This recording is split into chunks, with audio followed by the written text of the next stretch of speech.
C'est quoi le message qu'on donne aux jeunes? Travaille, consomme, puis ferme ta gueule. C'est quoi le message qu'on donne aux jeunes? Travaille, consomme, puis ferme ta gueule. Bonjour, bienvenue dans ma bibliothèque. Nous sommes à Montréal le 5 mars 2013. Mon nom est Bruno Lalonde. Je me réchauffe. Un petit peu de vocalise pour ce soir.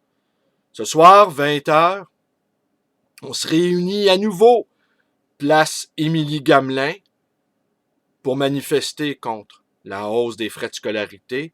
Mais au fond, nous le savons tous, la hausse n'est qu'un prétexte. Nous manifestons parce que nous ne pouvons plus nous en empêcher, tellement nous avons du plaisir à nouveau à se retrouver.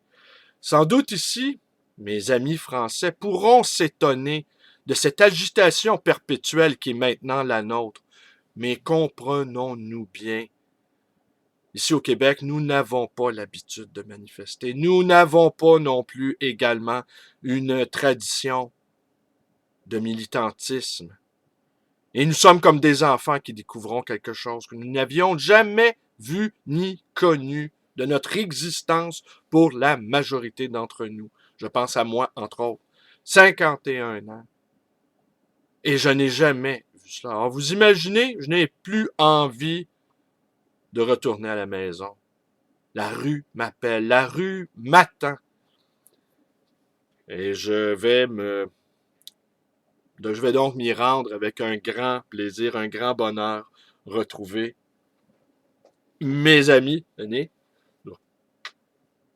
je présente ma chatte, John Lannoun, que vous connaissez déjà sans doute. Ça fait longtemps qu'on ne l'avait pas vu. C'est pas stagé, comme on dit en bon québécois.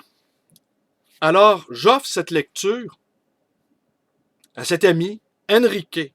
Enrique, poète, éditeur, ouvrier, qui a fondé cette magnifique maison d'édition qui s'appelle Sonambula et qui a publié jusqu'à date une dizaine d'ouvrages, qui a publié à ses frais avec un de ses collègues, à ses frais, qui ne demande pas de subvention, qui ne demande pas donc de subvention, qui ne fait pas partie de l'Empire québécois, c'est cet empire qui achète des poètes.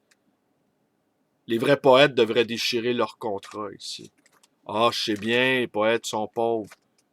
Mais sommes-nous assez pauvres que nous pouvons nous acheter pour rien du tout?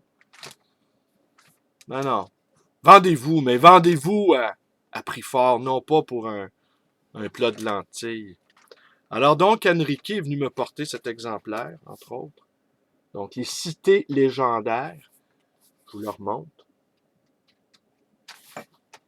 Guy Cabanel, illustration Jacques Desbiens. Guy Cabanel, qui appartient à la troisième génération de surréalistes, celle qui a connu André Breton.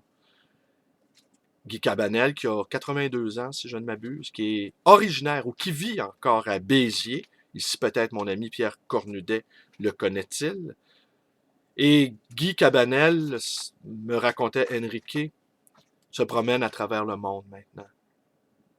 Un vieillard qui sillonne la planète, sans doute pour s'y trouver lui-même. Et ce qu'il nous raconte dans ce magnifique recueil de poésie, ce sont précisément les cités légendaires. Celles que l'on visite, celles que l'on imagine et celles qui se trouvent au croisement des deux mondes, la réalité et du rêve. Et dans ce même élan, j'ai fait une petite recherche ce matin concernant Guy Cabanel. Et je savais que Guy Cabanel avait publié, entre autres, dans Bief, Jonction surréaliste, dans le numéro 8.